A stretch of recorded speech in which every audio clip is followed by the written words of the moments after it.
मेरे बॉयफ्रेंड के पास न जाने कैसे दो सिस्टम आ गए। एक था थर्मल मेल्ट सिस्टम और दूसरा था डीप फ्रीज सिस्टम। वह मुस्कुराया और डीप फ्रीज सिस्टम चुन लिया, तो मेरे पास दूसरा लेने के अलावा कोई विकल्प नहीं था। कौन जानता था कि एक हफ्ते बाद ही एक आइस एज की तबाही आ जाएगी।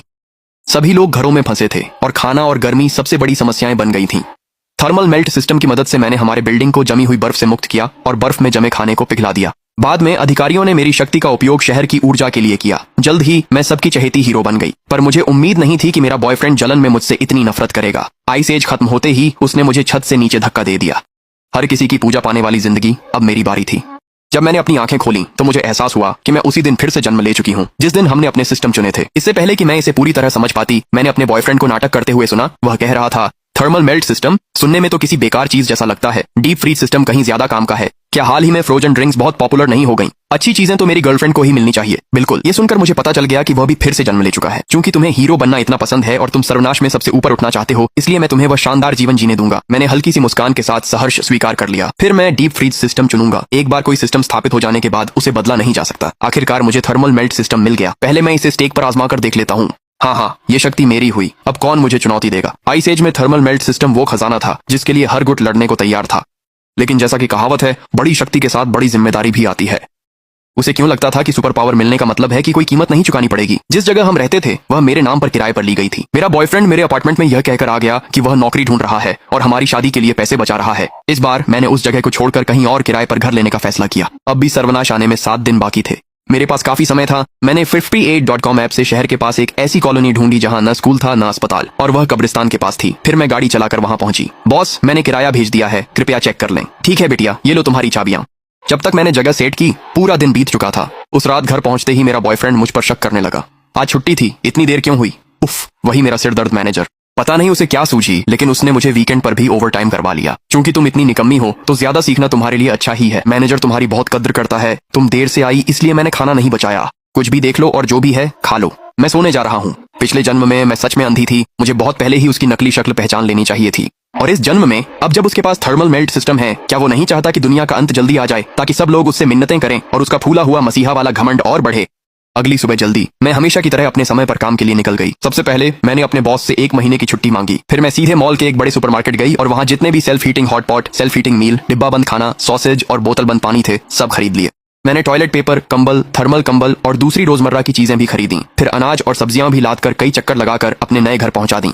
उसके बाद मैंने ऑनलाइन कई टन सेल्फ हीटिंग खाना ऑर्डर कर दिया। खुद को बोरियत या स्नैक्स की तलब से बचाने के लिए मैंने हजारों पैकेट तीखे नमकीन भी खरीद ली। फिर मैं पास के सी फूड मार्केट गई और वहां जितनी भी मछलियां और झींगे थे सब खरीद लिए। ताजे अंडे मिलते रहे इसके लिए मैंने मुर्गियां, बत्तखें और हंसों का एक झुंड भी खरीद लिया। मैंने तो कुछ अच्छे रेटिंग वाले रेस्टोरेंट से भी संपर्क किया और सैकड़ों रेडीमेड खाने के ऑर्डर दे दिए। फिर मैंने ऑनलाइन ठोस अल्कोहल फ्यूल ब्लॉक, एक होम जनरेटर, फिल्टर और भी बहुत कुछ खरीद लिया। दिन में मैं सप्लाई ऑर्डर करने में पागल हो गई थी। रात को मैंने अपनी डीप फ्रीज शक्ति का इस्तेमाल करके सारी खराब होने वाली चीजें और रेस्टोरेंट के खाने फ्रीज कर दी। डीप फ्रीज की क्षमता बिल्कुल फ्रीजर की तरह काम करती थी। एक बार खाना फ्रीज हो जाता तो वो खराब नहीं होता था और मुझे कमरे के तापमान पर उसके पिघलने की चिंता नहीं रहती थी। अपनी पिछली जिंदगी में मेरे बॉयफ्रेंड को बिल्कुल भी अंदाजा नहीं था कि डीप फ्रीज सिस्टम ऐसा कर सकता है। क्योंकि बाहर सब कुछ पहले से ही जमा हुआ था, वह जिद्दी होकर मानता रहा कि यह सिस्टम बेकार है, इसलिए वह मुझ पर ही निर्भर रहा और मेरी शक्ति से मिलने वाली सहूलियत का आनंद लेता रहा। वह तो हर जगह इसका घमंड भी करता था। पिछले कुछ दिनों में जब भी मैं देर रात घर लौटी, मेरा बॉयफ्रेंड गहरी नींद में सो रहा होता था और घर में कुछ भी बदला नहीं था। उसे यकीन था कि थर्मल मेल्ट सिस्टम से वह प्रलय के शीर्ष पर पहुंचकर सब नियंत्रित कर सकता है।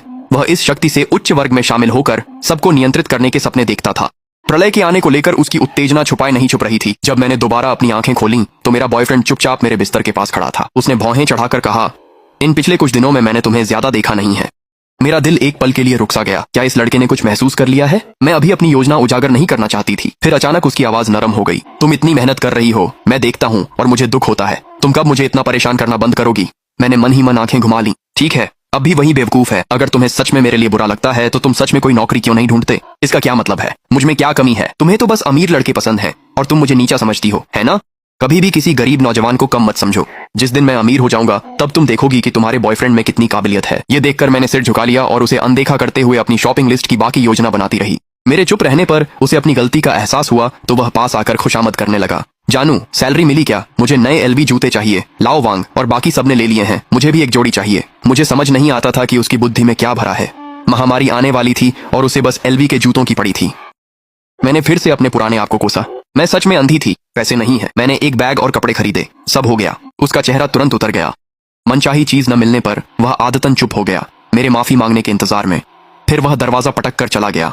मुझे पता था कि वह अपनी पहली मोहब्बत के पास गया होगा।